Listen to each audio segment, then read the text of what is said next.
إذا السلام عليكم الإخوان، تحياتي للجميع، مرحبا بكل متابعينا داخل الوطن وخارجه. هذا المستجد الجديد بما يخص قرعة كأس الكونفدرالية الإفريقية وكذلك عصبة الأبطال الإفريقية. المواجهات بين الفرق، هناك مواجهات كبيرة، وكذلك توقيت هذه المواجهات ومن سيستقبل بداية، ثم من سيستقبل في المواجهة الأخيرة في مباريات خروج المغلوب. أولا غادي نبداو بكأس الكونفدرالية، من بعد غادي نشوفوا عصبة الأبطال الإفريقية. بداية النادي المصري غادي يواجه شباب بلوزداد.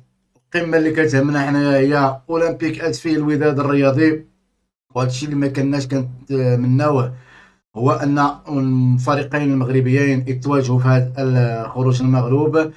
كنا كنتسناو أنهم على الأقل يوصلوا نصف النهائي ويتواجهوا، ولا في المباراة النهائية تكون أفضل، لكن للأسف أولمبيك أسفي غيتلاقى مع الوداد. حتى اللي تحدث على أن كانت هناك أشياء ما باش أن الوداد وأسفي يتلاقاو في هذا الدور، ولكن ربما الأمر يكون صحيح، ولكن ربما مستبعد، لأن حتى في عصبة الأبطال الأوروبية فباريس سان جيرمان تلاقى مع موناكو ملي داروا القرعة.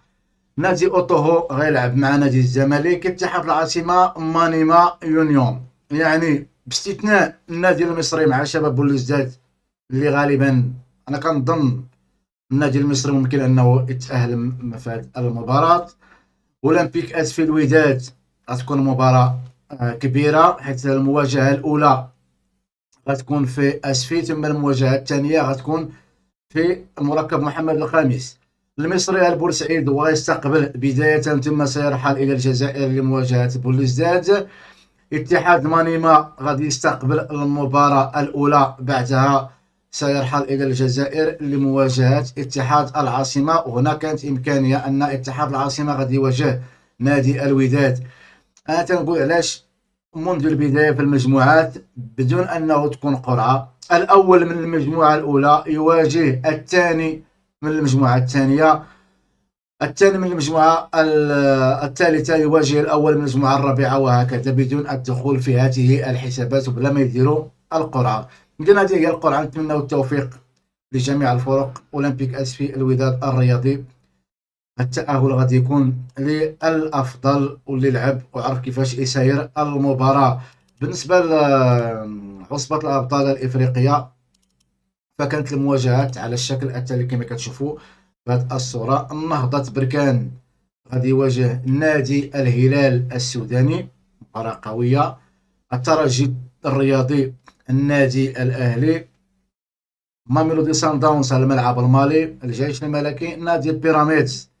يعني الترجي والاهلي قمه كبيره ايضا. الجيش الملكي نادي بيراميدز، من بعد ما قصى نادي بيراميدز الجيش الملكي في العام الماضي ب 3-0، كان 3-0 في القاهره. نظن بان الجيش الملكي يحسم المواجهه ايضا وتأر، لان النادي هذا هو حامل اللقب النسخه الماضيه. بالنسبه للمواجهات فنهضة بركان غادي يستقبل اولا الهلال درمان. الجيش الملكي غيستقبل اولا بيراميدز. نتمنى بان المباراه تلعب في ملعب الامير مولاي عبد الله، رغم ان كان المشكل هو ان ما قام به جمهور الجيش الملكي ما ساعدش حتى الفريق انه يستقبل في هذا الملعب الا ما كانتش هناك حسابات اخرى. بدايه ميلودي سان داونز غيستقبل الملعب المالي، ثم سيذهب الى مالي لمواجهته. الترجي التونسي سيستقبل بدايه، ثم المباراة الثانية والأخيرة في خروج المغلوب الأهلي المصري غادي يواجه الترجي التونسي. المباريات ديال الكونفدرالية غتبدا يوم 15 مارس شهر 3، ثم مباريات عصبة الأبطال الإفريقية غتلعب يوم 13 من شهر مارس. إذا شنو هما الآراء ديالكم والتوقعات ديالكم الإخوان في قمم، خصوصا الوداد الرياضي وأولمبيك أسفي؟ أسفي أول مرة كيتأهل لهذا الدور في التاريخ ديالو. الوداد الرياضي غادي يخرج أنه ما يضيعش هذا اللقب الكونفدرالية، رغم أن الرجاء هو الأكثر فوز بهذه النسخ هذه ديال الكونفدرالية الإفريقية. الوداد كان يمني النفس أنه يشارك عصبة الأبطال الإفريقية، لكن هذا العام شارك في الكونفدرالية. حنا بالتوفيق لجميع الفرق المغربية اللي كتشارك، نهضة بركان، الجيش الملكي في العصبة، الوداد الرياضي، أولمبيك أسفي. على الأقل غادي نضمنوا واحد الفريق في نصف النهائي بحكم التقاء الوداد وأولمبيك أسفي في مباراة الربع دور خروج المغلوب. إذا تحية لجميع الإخوان، تنسوناش من لايك، إعجاب، اشتراك في القناة. تلقاو فيديوهين آخر، بث آخر، مستجدات أخرى. السلام عليكم ورحمة الله تعالى وبركاته.